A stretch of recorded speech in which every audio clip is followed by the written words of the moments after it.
Johar dan Pak Sodik. Namun saya ada beberapa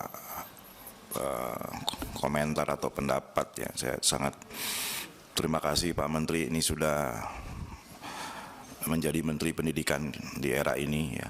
Dan saya senang juga ada yang berani melakukan lompatan besar ya, rencana lompatan besar di dunia pendidikan kita ya.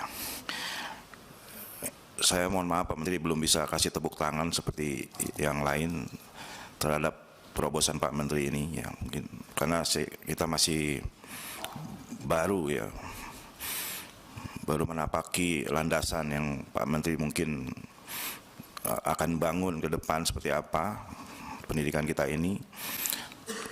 Saya masih banyak berhadapan dengan masalah-masalah yang mungkin sepele buat Pak Menteri tetapi sangat mendasar bagi dunia pendidikan, baik itu para pendidik maupun para pengelola perguruan ataupun murid-murid atau orang tua sendiri.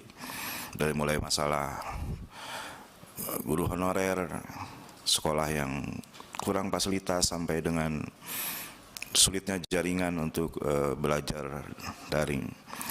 Itu dah tidak perlu dibahas lagi, sudah cukup banyak masukan dari pihak stakeholder lain terhadap ini, tapi di sisi lain kita sudah mendapat tepuk tangan tadi seperti Pak Peri katakan di luar sana. Nah, saya ingin memberi semangat Pak Menteri, ini sebagai masukan bahwa Bapak masih membuat satu tim lagi yang untuk menyelesaikan hal-hal yang tertinggal.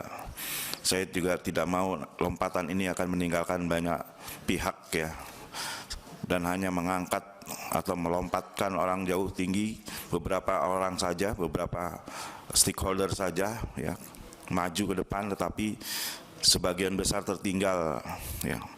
Rakyat kita tertinggal dalam tidak bisa mengikuti irama dan lompatan Pak Menteri yang mungkin boleh dibilang ini cukup besar dengan mengikuti perkembangan transformasi digital tadi.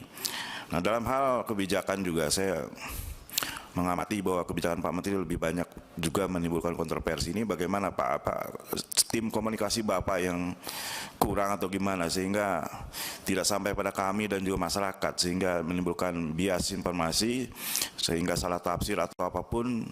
Nah, ini mungkin perlu dibentuk tim komunikasi yang baik Pak Menteri supaya apa yang Bapak maksud itu jelas bagi rakyat.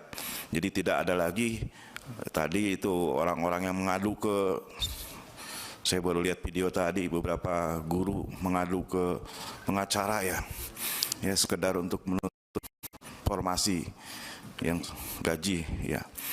Apakah harus seperti itu? Apa nggak tertampung di dalam Kementerian Bapak ini kalau ada aduan-aduan ini? Kok sampai lari ke pengacara Hotman Paris? Ini suatu dunia yang agak ganjil juga. Pengacara harus ikut membantu menangani hal-hal ini. Nah, lalu yang paling penting terakhir barangkali ini Pak Ketua, mohon maaf, soal pendidikan karakter, tadi kawan saya sudah nyindir. Saya sangat concern dengan karakter anak-anak didik kita Pak. Jangan nanti dia pintar menggunakan digital tetapi tertinggal dalam menggunakan akhlak.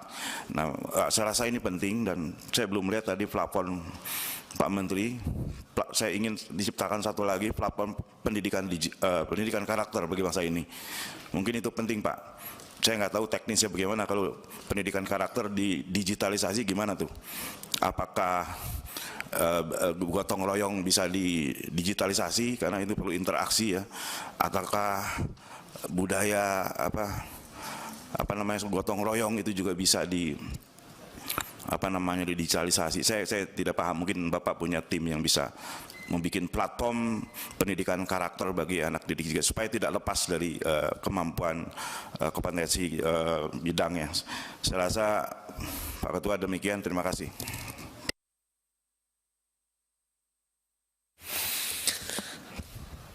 Lanjut ke Nasdem. Ya, Ya, baik. silakan. Terima kasih.